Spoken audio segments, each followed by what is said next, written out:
کہ اور تم سب کا معبود ایک ہی معبود ہے جو برحق ہے، اس کے سوا کوئی عبادت کے لائق نہیں، وہ رحمان اور رحیم ہے۔ تو یہ بھی آیا ہے ایک آتی، اور پھر سورت آل عمران کی جو شروع میں ہے نا، نمبر 1 اور نمبر 2 الف لام میم، اور پھر آتا اللہ لا الہ الا هو الحی القیوم، جو آیت الکرسی جیسے ہم پڑھتے ہیں نا، بالکل وہی آیات ہے۔ تو ان دو میں بھی رسول اللہ صلی اللہ علیہ وسلم نے فرمایا تھا، اور ایک اور حدیث میں یہ تھا کہ رسول اللہ نے فرمایا کہ سورت البقرہ، اس کے علاوہ سورت آل عمران اور سورت طٰہٰ، یہ 3 صورتیں جو ہیں ان میں اللہ کا اسم اعظم ہے۔ تو جعفر دمشقی جو ہے رحمہ اللہ علیہ کہتے ہیں کہ میں نے ان تینوں صورتوں کو غور کیا، ان کو دیکھا، تو مجھے یہ لگا کہ ان تینوں میں جو کامن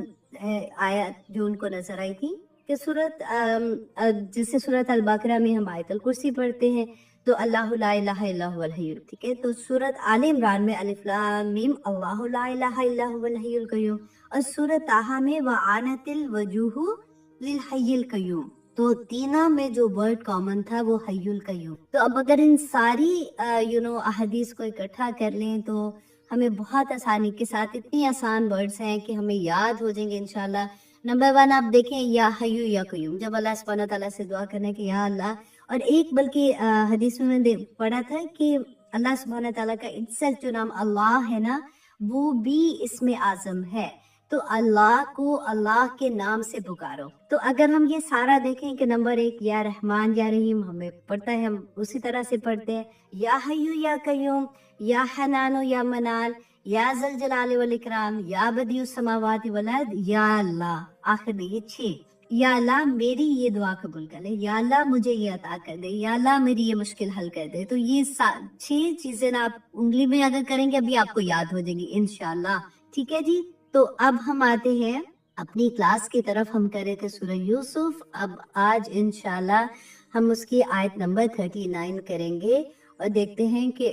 اس میں اللہ سبحانہ تعالیٰ نے ہمیں کیا احکامات دیے ہیں، کیا ہمیں نصیحتیں کی ہیں۔ اللہ اکبر، بہت پیاری۔ میں نے بلکہ جب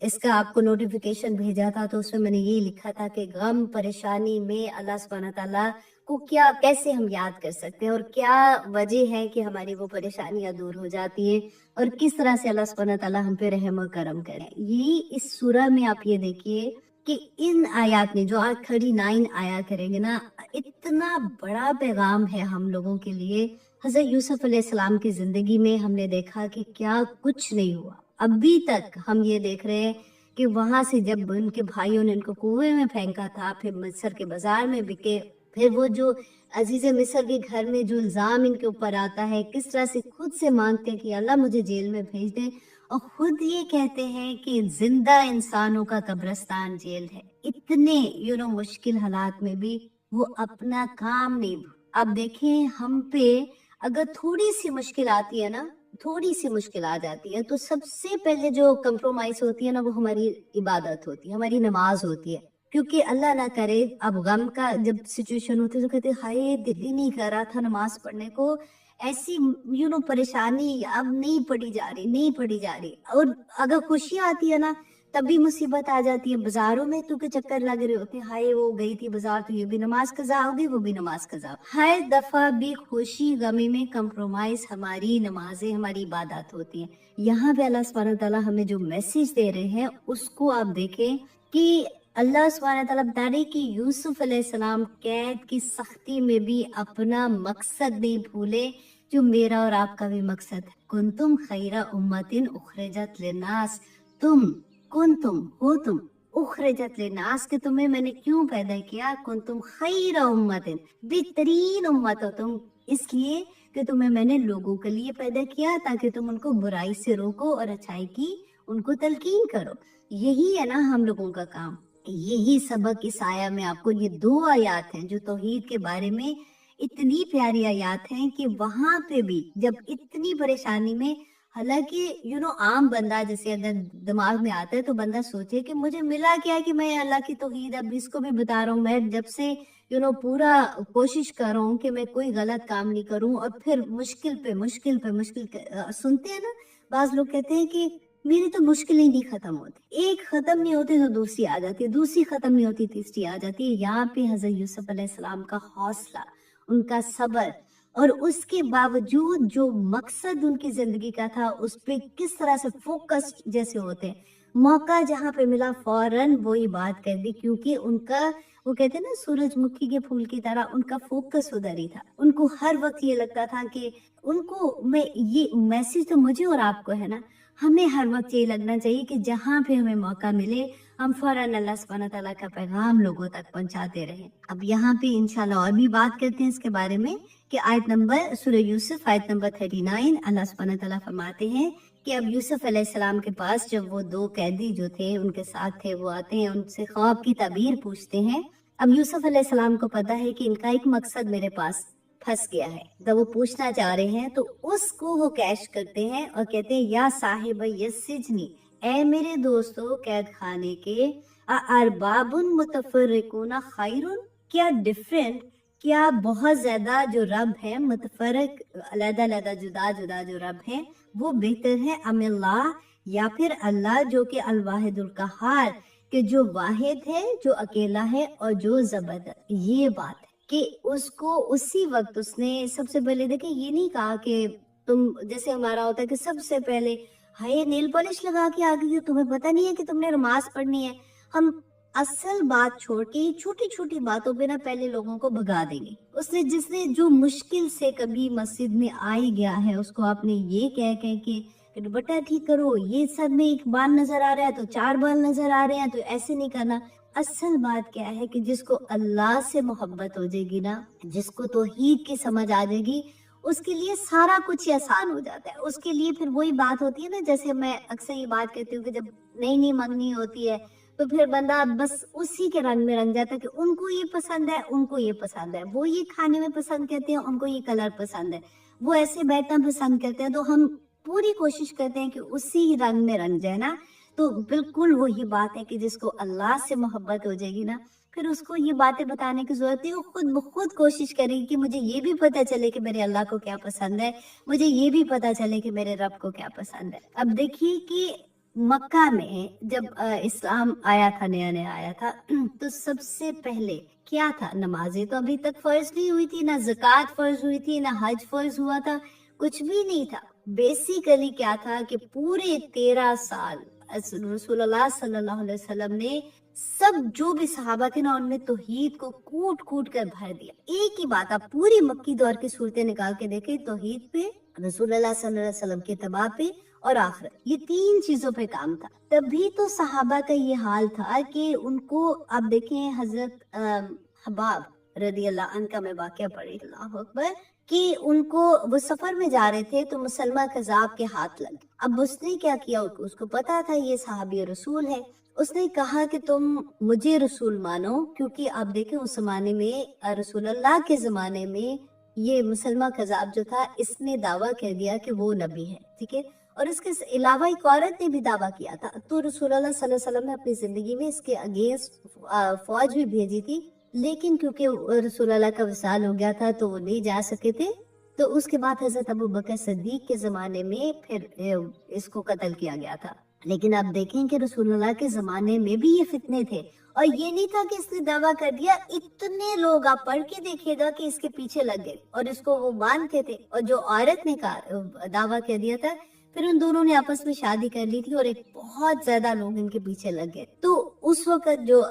حضرت حباب تھے، ان کو جب اس نے یہ کہا کہ تم یہ مانو کہ میں رسول ہوں، تو حضرت حباب نے دیکھیں اس وقت بھی اس نے ایک ہی بات کہ میں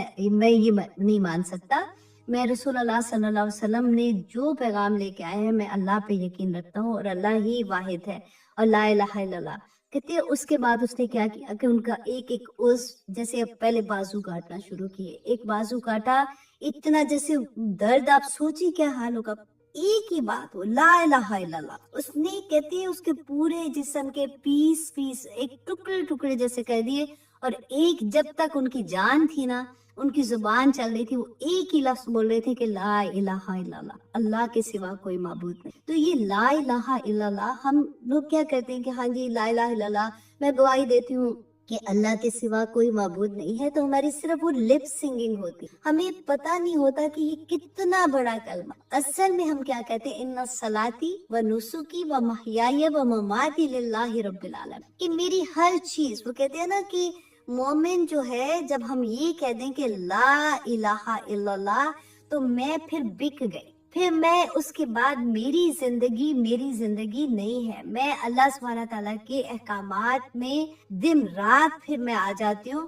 کہ میرے رب کا جو حکم میں وہی کرنے کو تیار۔ لا الہ الا اللہ اتنا بڑا کلمہ ہے کہ اس کے سوا اور کوئی معبود نہیں ہے۔ اب یہاں پہ ایک غور کیجئے بات کو، بہت غور کرنے والی بات ہے۔ ایک ہوتے کافر، ایک ہوتا ہے مشرک۔ کافر کون ہے؟ جس نے ویسے انکار کر دیا، وہ تو اللہ کو مان ہی نہیں رہا نا، کافر ویسے بھی کہتے ہیں نا کہ انکار کرنے والا۔ مشرک کون ہے؟ جو اللہ کو مانتے ہیں، اللہ کو جانتے ہیں۔ اللہ سبحانہ تعالیٰ نے قرآن میں کہا نا، ان سے پوچھو کہ تمہیں کس نے پیدا کیا، تو کہیں گے اللہ نے پیدا کیا۔ ان سے پوچھو کہ کس نے زمین و آسمان کو پیدا کیا، کہیں گے کہ اللہ نے کیا۔ تو پھر تم کہاں پہ پھرتے ہو، پھر کہاں پہ تم بھٹک رہے ہو؟ کیونکہ ان کا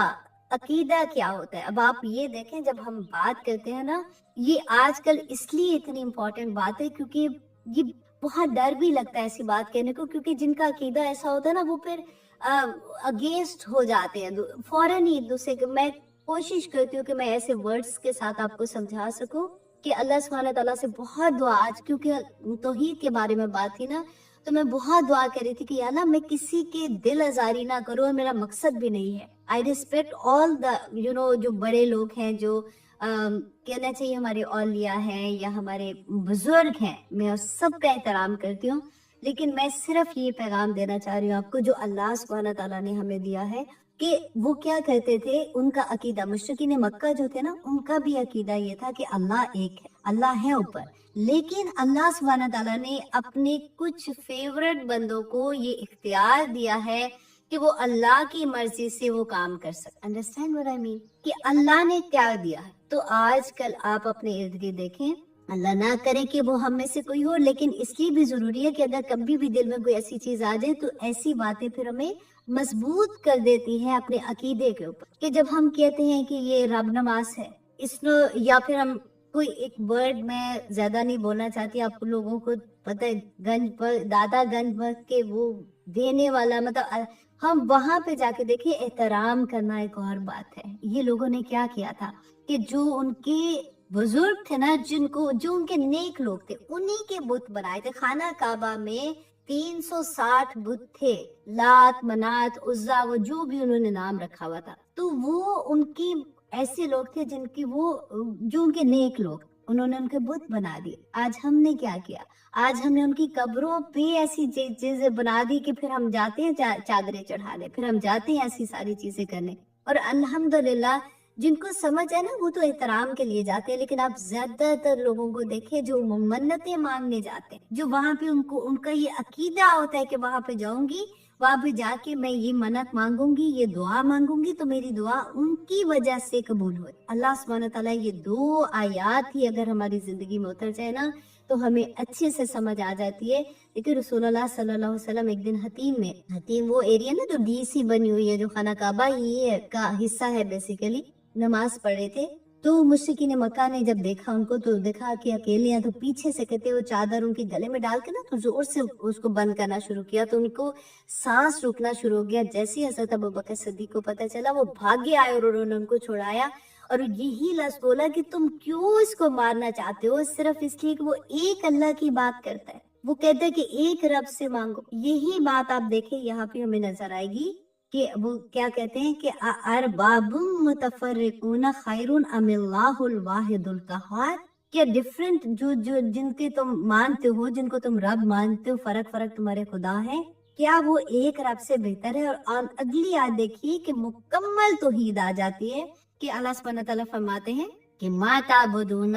من دونہ، نہیں تم عبادت کرتے، من دونہ، اس کے سوا، مطلب اللہ کے سوا، الا اسماء سمیتموہا، مگر وہ کچھ نام ہیں جو تم نے خود ہی رکھ لیے ہیں۔ اب آپ اپنے کلچر میں، مسلمانوں کے کلچر میں، آپ اپنے پاکستان میں صرف دیکھ لیں یا انڈیا میں صرف دیکھ لیں کہ وہ نام کس نے رکھے ہیں۔ کیا کوئی دلیل تھی؟ کیا قرآن میں آیا؟ کیا رسول اللہ نے کوئی دیا؟ کیونکہ دین تو مکمل ہو گیا تھا، اس کے بعد تو کوئی دین نہیں آیا نا، تو وہ نام کس نے رکھے؟ اللہ سبحانہ تعالیٰ یہ بتا رہے ہمیں کہ ما تعبدون من دونہ الا اسماء سمیتموہا انتم و آباؤکم، تم نے اور تمہارے آباء و اجداد نے، نہیں میرے تو میری امی اور میرے دادا وغیرہ سارے تو اس قبرست وہ جاتے تھے، اس جو بھی کہتے مزار پہ جاتے تھے، وہ تو دعائیں وائیں تو ہم مانگتے تھے تو دعا قبول بھی ہو جاتی تھی. ہمارے ایک جاننے والے تھے، مطلب اس طرح سے جاننے والے جیسے دور کے تھوڑے تھے، تو وہ بچی کا نام انہوں نے اللہ دیتا رکھا، اللہ دیتا نہیں، انہوں نے کیا رکھا تھا؟ پیرا دیتا. اللہ اکبر. جب میں نے پوچھا ان سے، میں نے کہا جی آپ نے یہ نام بچے کا کیوں؟ اب تو وہ خیر بڑا ہو گیا ہوگا، جب میں پاکستان میں تھی میں تب کی بات بتا رہی ہوں. تو انہوں نے کہا کہ یہ ہمارے پیروں کی دعا ہے. اللہ ایسے پتہ، یہ میں اکثر یہ کہتی ہوں کہ یہ لوگ برے نہیں ہوتے، ان کو پتہ نہیں ہے. اگر ان کو یہ پتہ لگے کہ توحید کیا چیز ہے، شرک کتنی بری بات ہے، کہ اللہ سبحانہ تعالیٰ کہتے ہیں کہ اس کی تو معافی ہی نہیں ہے اللہ اس کے بندہ اپنی زندگی میں توبہ کر لے، تو اتنی بڑی بات ہے. ہمارے ارد گرد جو لوگ ہوتے ہیں، اسپیشلی آپ دیکھیں ہمارے کام والے جب آتی ہیں تو ان نے تو بہت زیادہ ایسی بات ہوتی ہے کہ باجی فلاں جگہ پہ میں گئی تھی، میں نے یہ وہاں پہ دعا کی تھی تو میری قبول ہوئی. دھاگے باندھے ہوتے ہیں یا اس طرح والی چیزیں ہوتی ہیں. ہمارا فرض بنتا ہے دیکھیں ہم ان کو ایجوکیٹ کریں، اگر ہمیں پتہ چل گیا ہے تو ہم دوسروں کو بتائیں تاکہ وہ اس شرک سے بچیں. کیونکہ اللہ سبحانہ تعالیٰ نے تو بتا دیا کہ وہ کچھ نام ہیں جو تم نے یا تمہارے آباء و اجداد نے رکھے ہیں. ما انزل اللہ بہا من سلطان، اللہ نے کوئی دلیل نہیں بھیجی ہے. ہمارے پاس کیا دلیل ہے؟ اگر ہم کوئی پوچھے کہ اچھا بھی تمہارے پاس کیا دلیل ہے، تو جتنے نبی جتنے رسول آئے تھے اللہ سبحانہ تعالیٰ کی پیغام ہی لے کے آئے تھے. وہ دلیل تھی اللہ سبحانہ تعالیٰ نے جو کہا کہ اللہ واحد ہے. اور پھر جو کتابیں تھیں، جو صحیفے تھے، وہ اللہ کی طرف سے دلیل تھے. جو انہوں نے نہیں کہے تو وہ اس کے بعد تو کوئی بات ہی نہیں رہ جاتی. تو اللہ سبحانہ تعالیٰ نے فرمایا ان الحکم الا للہ، کہ بے شک حکم، بے شک جو فیصلہ ہے ہماری زندگی میں وہ صرف اللہ کا. ہر فیصلہ جو ہماری زندگی میں ہوتا ہے، ہر حکم اللہ کا چلتا ہے. اللہ سبحانہ تعالیٰ کے حکم کے بغیر اگر ہم کسی اور کا حکم، آپ یہ سوچ لیں کوئی کام آپ زندگی میں کرتے ہیں اور اگر آپ کو یہ لگتا ہے نا کہ یہ کام اللہ نے تو اس کا نہیں کہا ہوا، لیکن کیونکہ میں اب سوسائٹی میں رہتے ہیں، اب کیونکہ یہ وجہ ہے، تو آپ سوچ لیجئے کہ دوسرا خدا آپ نے اپنے نفس کو بنا لیا، دوسرا خدا آپ نے اپنے رشتہ داروں کو بنا لیا، دوسرا خدا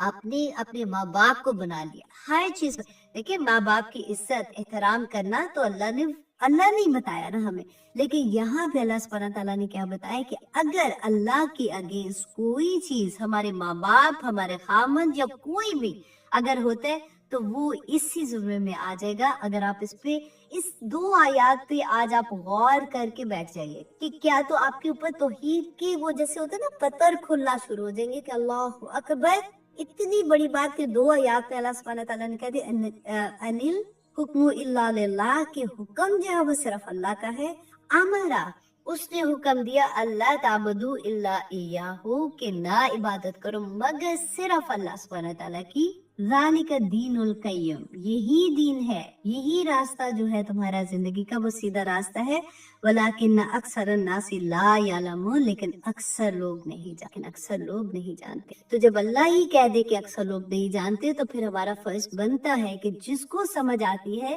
وہ یہ پیغام دوسروں تک پہنچا دے کہ توحید کیا ہے. جب کوئی انسان بھی آپ سوچتے جب وہ توحید پہ آ جائے گا نا تو باقی سارا کچھ آسان ہو. پھر وہ خود سے لگن میں لگ جاتا ہے کہ مجھے کیسے اپنے رب کو راضی کرنا ہے. پھر وہ صبغۃ اللہ ڈھونڈنا شروع ہو جاتا ہے کہ ومن احسن من اللہ صبغہ، کہ اللہ کا رنگ مجھے کیسے چڑھانا ہے اپنے اوپر. اور پھر وہ چڑھاتے ہوئے بھی اس کو اتنی خوشی ملتی ہے. بعض لوگ ہوتے ہیں نا وہ تھکے ہوتے ہیں کہ یار